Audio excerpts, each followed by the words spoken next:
Resident doctor के साथ दुष्कर्म के बाद उसकी हत्या कर दी गई, उसके विरोध में पूरे भारत में जो रेजिडेंट डॉक्टर्स हैं उन्होंने आंदोलन छेड़ दिया है। सब जगह हड़ताल किया हुआ है। जितने भी हॉस्पिटल्स हैं दिल्ली समेत पूरे भारत के जितने हॉस्पिटल्स सभी जगह पे हड़ताल किया गया। मैं अभी मौजूद हूँ LNJP हॉस्पिटल में, MMC कॉलेज, मेडिकल कॉलेज में। आप देखेंगे ये जो रेजिडेंट डॉक्टर्स हैं ये उतरे हुए हैं बाहर अपने काम को छोड़ करके न्याय पाने के लिए। आप देखेंगे कि पूरा जो जितने रेजिडेंट डॉक्टर्स हैं वो डॉक्टर्स के लिए जस्टिस लेने के लिए यहाँ पर खड़े हैं। इनका कहना है कि हॉस्पिटल्स में जिस तरीके से सुरक्षा व्यवस्था डॉक्टर्स के लिए मजबूत नहीं रहती है, उस तरीके की घटनाएं आम हैं। जो हमेशा ऐसी घटनाएं होती रहती है। जब डॉक्टर्स पे जो घटना होती है, डॉक्टर्स पे जो हमले होते हैं, उसको रोका जाना चाहिए। हम बात करते हैं लोगों से कि क्या डिमांड्स है। बंद करो ये अत्याचार। लोगों की हाँ जी, क्या क्या मांगे हैं? हमारी डिमांड्स यही हैं कि जो आरजीकर मेडिकल कॉलेज के स्टूडेंट्स के साथ ऐसा चल रहा है वो उसके अगेंस्ट स्ट्रिक्ट से स्ट्रिक्ट जल्दी से जल्दी एक्शन लिया जाए।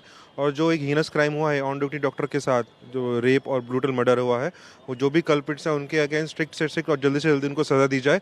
और जितने भी हमारे नेशन वाइड डॉक्टर्स हैं उनकी सिक्योरिटी के लिए स्ट्रिक्ट मेजर्स लिए जाएँ। एक सेंट्रल कुछ एक्ट आया जाए जिसकी वजह से हमारे जो ऑन ड्यूटी फीमेल और मेल डॉक्टर्स हैं उनकी सिक्योरिटी को इंश्योर किया जा सके। आज आप लोगों ने पूरे भारत में रखा है इस तरह का हड़ताल, क्या असर पड़ रहा है हॉस्पिटल्स पे? क्योंकि मरीज आएंगे, उनको दिक्कत है, उसके लिए कोई प्लान है आप लोगों के पास में? देखिए, हमें पता है कि हमारा प्रोफेशन ऐसा है कि जैसे ही हम में से कोई अपनी आवाज़ उठाता है इस तरीके से, तो जाहिर सी बात है कि आम जनता और मरीज़ों को नुकसान होता है। हमें उसके लिए बहुत ज़्यादा खेद है, हम ये करना नहीं चाहते। और जब से 2 साल से मैं फोडा का अध्यक्ष रहा हूँ, हमने कभी ऐसे नहीं किया। हम हमेशा कोशिश करते थे कि बाकी चैनल्स के थ्रू कोई भी इशू होते रहें उसको एड्रेस कर दें। इस बार जो हुआ है वो बहुत ही गलत है, और अगर इस पे हम लोग आवाज़ नहीं उठाएंगे तो आई थिंक बहुत ही गलत मैसेज जाएगा हमारी कम्युनिटी में। क्योंकि मरीज़ को हमें अपने हमेशा सेंटर फोकस में रखना है, तो हम लोगों ने इस वजह से सारी इमरजेंसी सर्विसेज चालू रखी हैं। हमने वहाँ पे डॉक्टर्स की संख्या भी बढ़ा दी है, और हम लोग कोशिश करेंगे कि किसी की मरीज़ पे कोई भी जान को खतरा ना हो। जितने भी इलेक्टिव प्रोसीजर्स हैं, इलेक्टिव OPD और इलेक्टिव सर्जरीज़ जो रुक सकते हैं, जिनमें कोई अर्जेंसी नहीं होती, उसमें भी मरीज़ को तो दुविधा होगी, लेकिन हमने रेजिडेंट डॉक्टर्स को विड्रॉ किया है। बाकी डॉक्टर्स और अस्पताल अभी भी चल सकता है। आपसे जानेंगे कि आप लड़की हैं और डॉक्टर्स के साथ में हमेशा जैसी घटना हुई है, तो हॉस्पिटल्स में किस तरीके के नॉर्म्स आप चाहते हैं कि डिमांड क्या क्या, किस तरीके की सिक्योरिटी होनी चाहिए लड़कियों के लिए?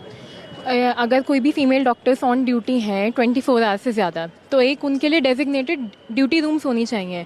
और ड्यूटी रूम्स अगर हैं तो वहाँ पर, अगर वो सेक्लूडेड एरिया में है, वार्ड के एकदम सामने नहीं है, तो वहाँ पे सिक्योरिटी होनी चाहिए, गार्ड होना चाहिए। एंड जो डेजिग्नेटेड गार्ड है वो ड्यूटी पर होने चाहिए। ऐसा नहीं है कि अपने टाइम पर है नहीं, जैसा कि हमने देखा है कि वहाँ पे डेजिग्नेटेड होते हैं बट वो अवेलेबल नहीं होते। CCTV कैमरा, गार्ड होना चाहिए, and separate doctors duty room होना चाहिए। आप सुन रहे थे जो रेजिडेंट डॉक्टर्स हैं उनका कहना है कि सिक्योरिटी को लेकर के गार्ड्स की व्यवस्था हो, एक अलग सा रूम हो, जो 24 घंटे नौकरी करने के बाद, काम करने के बाद जो है डॉक्टर्स जब आराम करने के लिए जाते हैं तो उनको वो आराम नहीं मिल पाता है। इनकी जायज़ डिमांड्स हैं, क्योंकि जिस तरह की घटनाएं देखने को मिलती है हमेशा से दिल्ली NCR समेत जो जितने भी डॉक्टर्स हैं हॉस्पिटल्स में, सरकारी हॉस्पिटल खासतौर से, वहाँ पर ये देखने को मिलता है कि डॉक्टर्स के साथ में तमाम तरीके की बदतमीजी होती है। कई बार ऐसी घटनाएं होती हैं जिसकी वजह से डॉक्टर परेशान होते हैं। कैमरामैन गोपाल प्रजापति के साथ में मैं Aditya Kumar, India news, Delhi. For more such videos, subscribe to the NewsX YouTube channel, hit the bell icon.